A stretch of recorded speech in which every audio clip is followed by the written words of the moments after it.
메이저리그 전경기 리뷰를 한눈에 오늘의 MLB 이제 네이버 프리미엄 콘텐츠에서 만나보세요. 오터니의 빅리그 첫 가을 야구 상대가 샌디에고로 결정됐습니다. 2년 만에 포스트 시즌에서 다시 만난 두 팀의 결과는 어떻게 될지 전력 비교부터 함께 이야기 나눠보도록 하겠습니다. 네, 어제 페코파크에서 열린 내셔널리그 와일드카드 시리즈 2차전 이 샌디에고가 애틀란타를 상대로 5대4 승리를 가져가면서 2연승으로 디비전 시리즈를 확정지은 상황입니다. 그렇습니다. 이 경기 끝나고 나서 이 4만 7천여 명의 샌디에고 관중들이 다 일제히 Beat LA, Beat LA 외치면서 이제 다저스 맞대결에 대한 그 기대감을 키웠었는데 양 팀은 이제 6일이죠. 내일 하루 쉬고 내일 모레부터 다저스의 홈에서 1차전을 시작으로 오전 3선승제 시리즈를 치를 예정입니다. 2년 전에도 디비전 시리즈에서 두 팀이 만난 적이 있었죠.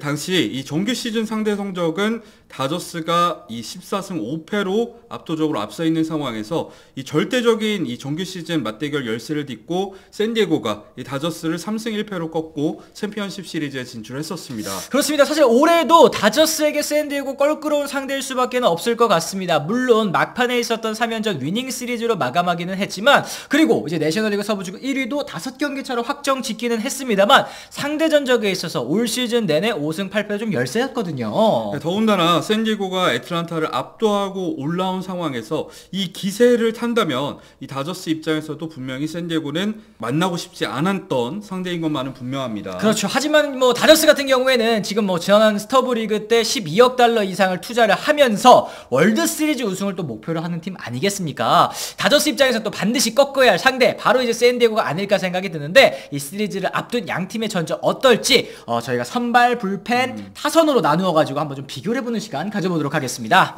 일단 선발진만 놓고 봤을 때는 샌디에고의 약한 우세가 점쳐지는 상황입니다. 물론 2차전 선발로 나섰었던 샌디에고의 선발 투수 이 머스그로브가 오른쪽 팔꿈치 부상으로 이탈했다는 점은 샌디에고 입장에서는 뼈아픈 악재라고 할 수 있겠는데요. 그렇습니다. 뭐 시즌 아웃까지도 지금 전망되고 있는 그런 상황인데, 머스그로브 지난 8월에 이제 부상자 명단에서 돌아와서 후반기 9경기 평균 자책점 2.15를 기록했었던 후반기 에이스라고 하면 사실 머스그로브 선수였거든요. 그렇죠. 머스그로브 같은 경우에는 2022년 그때도 이제 가을 야구에서 멋진 활약을 펼치지 않았습니까? 그런 점들을 생각을 했을 때는 킹 그리고 시즈와 함께 이 선발진의 한 축을 맡아줘야 되는 상황인데 좀 아쉽게 됐죠. 그렇습니다. 네. 뭐 하지만 머스그로브가 빠지기는 했어도 선발진 상황만 놓고 봤을 때는 다저스의 전력 누수가 좀 더 심하기 때문에 저희가 샌디에고 약 우세를 한번 점쳐봤는데요. 그렇죠. 다저스 같은 경우에는 글래스나우가 팔꿈치 부상으로 이미 시즌 아웃이 된 상황이고요. 후반기까지 선발 로테이션을 지켜줬었던 2년차 신인 투수죠. 개빈 스톤 같은 경우에도 현재 어깨 부상으로 포스트 시즌 출전이 어려운 상황입니다. 그래요. 여기에 뭐 호재라고 보시는 분들도 있긴 하겠습니다만, 이 커쇼 선수 역시 발가락 부상으로 또 이탈하면서 다저스는 현재 가을 야구에 내세울 4명의 선발진마저 꾸리기 좀 버거운 상황이 됐습니다. 일단 다저스 같은 경우에는 1차전 야마모토 그리고 2차전 플레어티, 이 3차전 뷰러에 이어서 4차전에서는 넥을 필두로 불펜 데이를 치를 것으로 예상이 되는 상황인데요. 그렇죠. 하지만 뭐 샌디에고 같은 경우에는 머스그로브가 빠졌어도 시즈, 다르비슈, 킹, 페레즈까지 일단 로테이션을 꾸리는 데에는 문제가 없다라는 점에서 다저스에 조금 앞서 있다 볼 수 있을 것 같은데, 다저스는 거기에다가 지금 선발 로테이션도 당초 1차전에서는 플레어티, 2차전 야마모토를 내세울 예정이었습니다만 두 선수의 또 선발 순번을 또 바꾼다는 또 얘기가 나왔어요. 그렇죠. 그 이유는 야마모토를 1차전에 낼 경우에 만약에 야마모토를 5차전에 내더라도 5일 휴식을 취한 이후에 낼 수가 있고, 이 순번을 바꿨을 때 플레어티 같은 경우에는 정규 시즌 내내 4일 휴식 후 등판을 계속해 왔잖아요. 그런 상황에서 2차전으로 플레어티를 냈을 경우에는 5차전의 상황을 봤을 때 야마모토 아니면 플레어티 둘 다 기용 가능한 상황인 거를 고려해서 선발 로테이션을 변경했다고 합니다. 그렇죠. 뭐 5차전에 등판할 수 있는 선발 옵션을 좀 늘리고 싶었다라는 얘기를 했는데, 여기 이제 프리드먼 사장이 플레어티 지난 2차례 등판에서 또 구속 하락을 겪은 거, 최근 이제 딜리버리 수정 과정을 거치면서 조금 더 시간을 주고 싶었다라는 얘기까지 또 덧붙였습니다. 네, 그리고 불펜을 보더라도 역시 샌디에고의 약한 우세를 점쳐줄 수밖에 없는 상황이긴 합니다. 뭐 시즌 막판에는 수아레즈가 흔들리는 모습이 있었고, 전날 와일드카드 시리즈에서는 애덤이 이 피홈런을 허용하긴 했습니다만 여전히 샌디에고의 이 필승조 애덤, 스캇 그리고 수아레즈로 이어지는 이 라인은 가을 야구에 진출한 팀들 중에서 뭐 거의 최강이라 해도 과언이 아니죠. 그렇습니다. 다저스 역시 뭐 각성한 코팩을 필두로 뭐 트레이넨, 필립스, 허슨, 베시아 여러 선수들이 또 표면적으로는 나쁘지 않은 성적을 또 남겼습니다만 확실하게 또 한 이닝을 막아줄 수 있다라는 이제 안정감을 주는 선수는 좀 상대적으로 적다는 인상이 들기는 해요. 네, 하지만 다저스의 절대적인 강점이 있는데 바로 타선입니다. 가장 큰 이유가 있다면 역시 올 시즌 메이저리그 역대 최초로 50-50 클럽에 가입한 오타니 선수의 존재에 대해서 얘기하지 않을 수가 없겠죠. 아, 그렇습니다. 오타니 같은 경우에는 올해 타율도 3할 1푼, 거기다 54홈런에 59도루, 130타점에 OPS 같은 경우에도 정규 시즌 막판 버닝을 통해서 1을 돌파한 상황입니다. 뭐 앞서 말씀드린 것처럼 메이저리그 최초의 50홈런 50도루를 넘었을 뿐만 아니라 홈런 타점, 출루율, 득점, 장타율, 뭐 OPS 각종 타격 지표에서 모두 내셔널리그 1위를 차지하면서 리그 최고의 타자로 우뚝 선 상황입니다. 그렇습니다. 거기다가 정규 시즌 마지막 한 달 동안에도 타율이 3할 9푼 3리 정말 막판에 뜨겁게 몰아치지 않았습니까? 여기에 홈런도 10개 32타점을 기록을 했으니까 타격감 역시 시즌 막판을 향해 갈수록 또 최고조에 달했다라는 점도 또 호재겠습니다. 그렇죠. 오타니가 시즌 초반에 약점으로 지목받았었던 득점권에서도 굉장히 집중력 있는 모습을 보여주기도 했고요.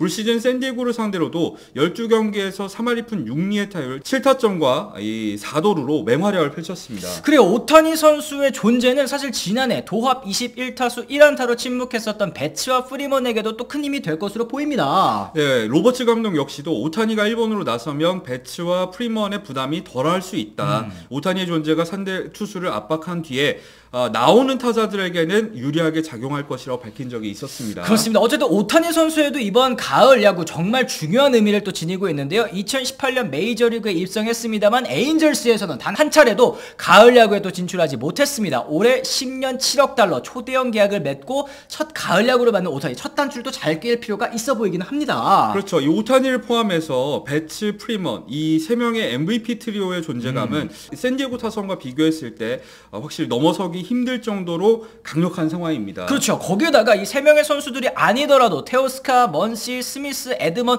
언제든지 또 한 방을 때려낼 수 있는 선수들도 그 뒤를 바치고 있으니까 이 내셔널리그 득점, 뭐 홈런, OPS 각종 지표에서 또 다저스가 1위를 달리는 이유가 또 있는 셈이라고 말씀드릴 수 있겠어요. 물론 샌디에고 입장에서도 할 말은 있습니다. 앞선 와일드카드 시리즈 두 경기에서 맹활약을 펼친 타티스와 히가시오카는 물론이고 이 잭슨 메릴 그리고 마차도 역시도 중요한 순간에 이 해결사 역할을 하지 않았습니까? 그렇죠. 그런 점들을 생각을 했을 때는 샌디에고 같은 경우에도 다저스에는 좀 밀릴지 몰라도 만만치 않은 공격력을 지닌 팀입니다. 그리고 전날 경기 사실 2회 6연속 안타를 뽑아낸 장면 이를 또 뒷받침하는 한 장면이 아닐까 생각이 드는데 시즌 내내 높은 팀 타율을 또 바탕으로 득점권, 한 점차 승부, 연장 승부에 또 강했었던 샌디에고이기 때문에 인플레이를 만약에 또 많이 이끌어낼 수 있다면 이 다저스 투수들을 상대로 인플레이 많이 이끌어낼 수 있으면 타격전으로 만약에 흘러가더라도 좀 좋은 결과를 만들어낼 수 있지 않을까라는 생각도 좀 들어요. 네, 과연 두 팀의 맞대결 어디가 올라올 거라고 예상하세요?